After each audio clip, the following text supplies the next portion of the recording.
Powerlifting is full of all sorts of personalities, some good, some bad. And understandably, it is very intimidating for females to enter the sport of powerlifting, and that's not good. Due to the nature of powerlifting, it is a very individual, centralized, egotistical sport, and this will breed and spawn some of the most toxic forms of personalities. These personalities which oftentimes jump into the necessary evil known as coaching. So are you all ready for part 2 of red flags of coaching? Because we're about to go into personality issues.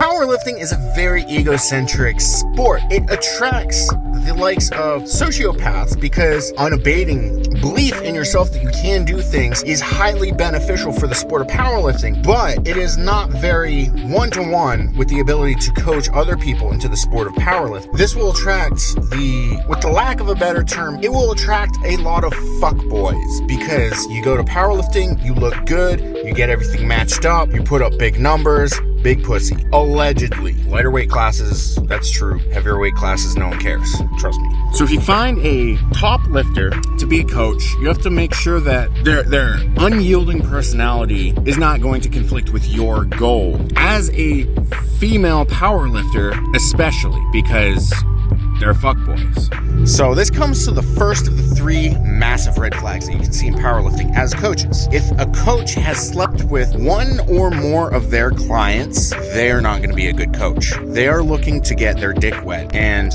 will hit on you, will not be conversing with you appropriately, especially if you're a female. If you're a male, it'll activate their alpha male mindset where they're going to belittle you as much as possible and cast doubt on yourself and remind you that they are stronger than you and that you can and never will reach the levels that they have reached, which is not always true. You can surpass every coach that you've hired or will hire. If a coach is sleeping with their clients, they're not in it for coaching reasons. They're in it for their own personal reasons, and their personal reason is in their own pants. They're not going to take the coaching seriously. They're just going to be chasing tail the entire time. Seen it time and time again. A coach will show up to a meet, be supporting their lifters for all of 10 seconds, get a little tail, and disappear from the meet for hours at a time. Show up to bench, being like, wow, that opener was a grinder. Maybe we shouldn't go with the planned second attempt. And then the lifter says, that was my 3rd attempt. Thank you for being here. Now, I know what you're thinking. What if the coach is coaching their significant other? They're definitely sleeping with their significant other. That is true. But one of the golden rules of coaching is that you don't want to coach your significant other. You're already in hot water there because you're going to have resentment about your coach a little bit because they will torture you a little. A good coach is going to push you beyond your comfortable limits in the gym, not outside of the gym. And it's going to be hard to differentiate the angst and anger that you have for your coach built up between the gym and home. You have to be a coach and a husband, a coach and a boyfriend, rather than both all in one all at the same time. This brings us to our next red flag, which is the amount of respect a coach will have for its lifter. So if you look at a coach and they're bad-mouthing lifters that are no longer with them, think about it like this. A person hires a coach and trusts them to build a program, build a pathway to success. There has to be a two-way street of trust and respect towards the lifter and towards the coach. But if the coach is bad-mouthing the lifter while they're no longer with them, chances are they were bad-mouthing the lifter while they were with them, just not letting the lifter see it. You don't want that happening. You want a coach to respect you and respect your boundaries and your accomplishments, because every single thing that you accomplish with a bar on your back, a bar in your hands, is monumental. If a coach doesn't recognize that and belittles whatever accomplishments you have, like nice squat, I did that 100 pounds lighter, 200 pounds lighter. I did that when I was 18. I did that when I was 19. Cool, bro, but I didn't. So does this mean that my accomplishment does not matter?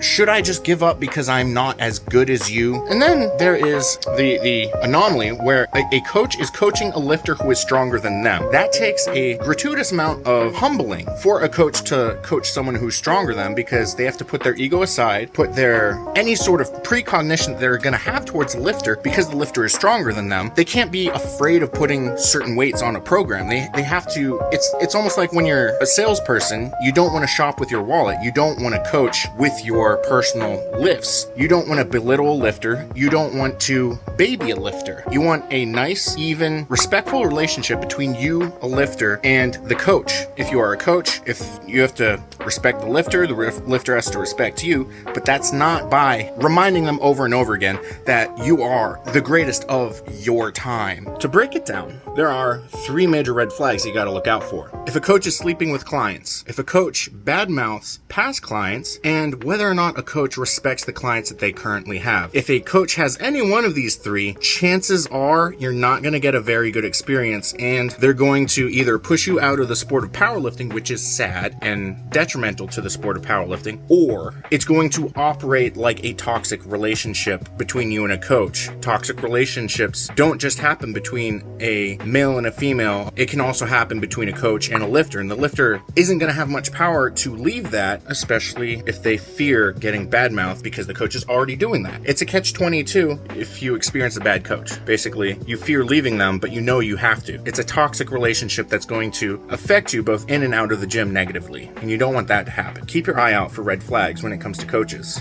because they may not always be right out where they're just showing it off to the world. You got to kind of be mindful in the interactions you have with a new coach.